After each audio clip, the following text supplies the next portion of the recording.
Let's take a closer look at owners, agents, and staff. There are three main ways you can access sites and plans in the SGS. You can be the site owner, you could have added the site into the SGS, or you were given access as an agent or staff from someone else who has access to the site or plan. Since this training has mostly engineers and architects in mind, chances are that the second two bullets will describe your situation. Some key points we'll discuss. You can't submit the stormwater management plan until the site owner has been listed. The site owner is the person or entity that is responsible for the long-term maintenance of the site. If you added the site to the SGS but aren't the site owner, which is very common if an engineer or architect is entering in the plan, you'll need to send an agent request to the site owner and have them confirm it. This is what gives you access and submission permissions.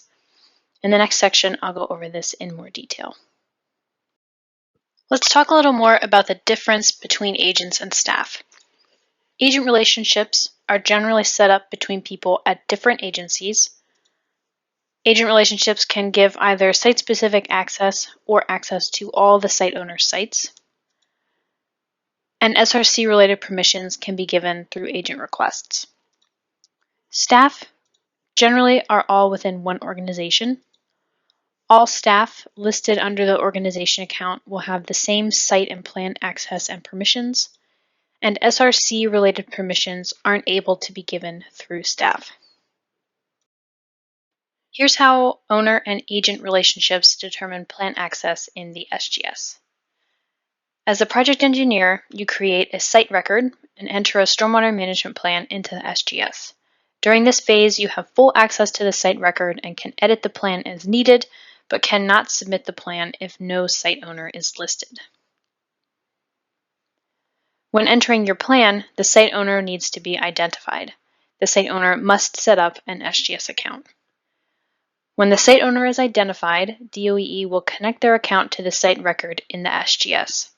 Once this happens, the access to the site record is removed for anybody else who previously had access. The reason for this is it lets the site owner decide who can access their site from now on.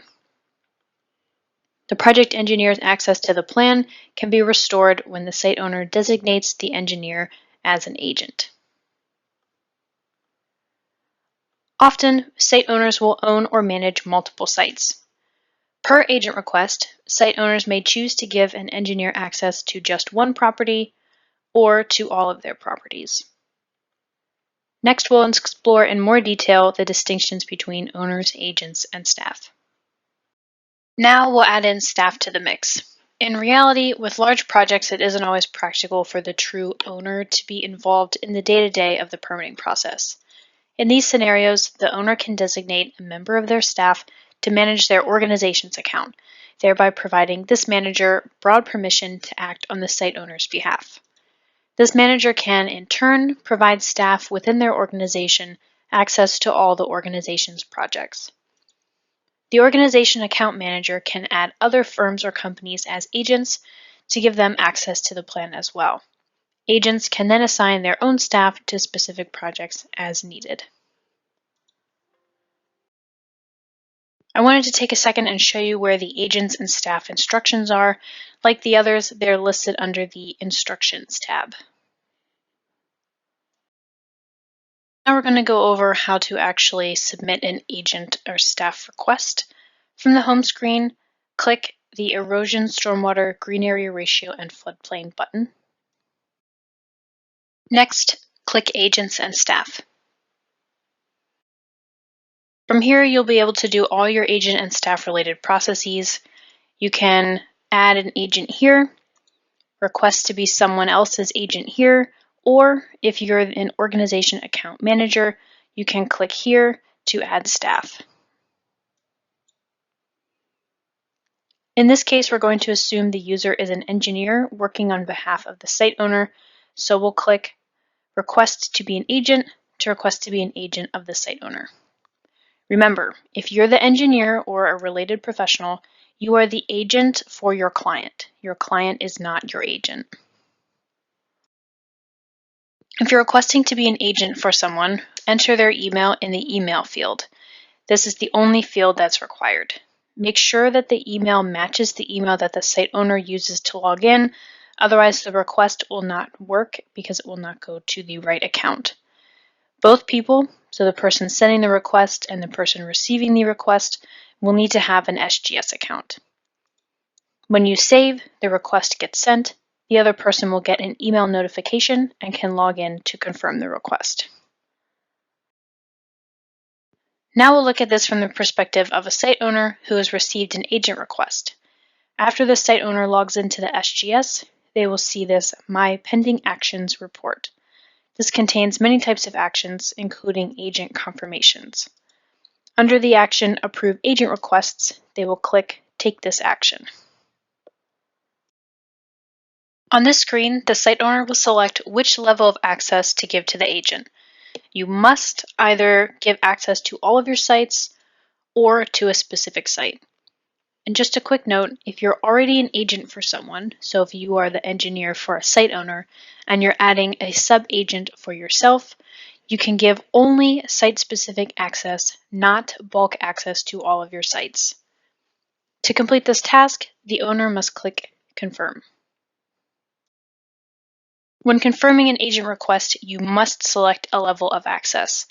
The system will give you a warning if you have not selected a level of access for your agent and will not save. You'll need to go back and select a level of access in order to complete the agent request setup if you see this pop up.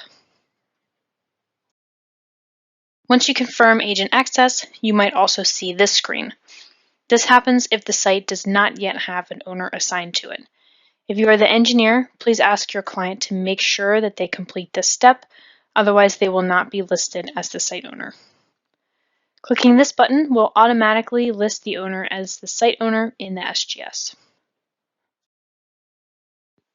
If you remember when we first added this site in an earlier training video, the site owner field was blank. So the previous slide steps is how the site owner gets added in. If you send an agent request to the site owner and they click I am the owner of the site, then they will also be listed as the site owner in addition to completing the agent request. So now their name will appear in the site owner field and your access as the engineer or other related professional will continue uninterrupted. Note that the owner can also log in and add you as their agent. Although typically we see that plan designers request to be an agent and then the site owner confirms. As the owner's agent, you can also add a sub-agent, for example, a subcontractor. This person will be able to access the site sort of through your relationship with the site owner. An important note, do not leave this process until the last minute, since it can take a few days to complete due to people's availability.